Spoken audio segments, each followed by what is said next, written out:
से सांसद आगा रुहुल्लाह ने अपनी ही सरकार के खिलाफ मोर्चा खोलने का ऐलान किया है। आगा रुहुल्लाह ने सरकार को कल तक का अल्टीमेटम दिया है कि अगर कल तक आरक्षण के मुद्दे पर छात्रों की मांगों पर कोई एक्शन नहीं लिया गया तो वो रविवार से छात्रों के साथ उसी स्थान पर, उसी जगह पर धरने पर बैठेंगे जहां पिछले साल 23 दिसंबर को प्रदर्शन हुआ था।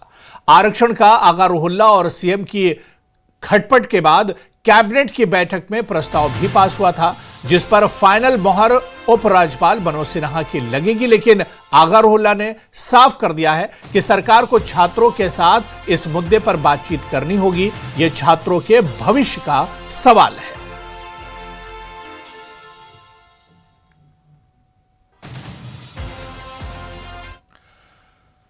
तो वहीं एनसी नेता और श्रीनगर से विधायक तनवीर सादिक ने कहा कि आरक्षण की फाइल कैबिनेट में पास कर दी गई है, अब उपराज्यपाल इस पर फाइनल मोहर लगाएंगे। सुनिए।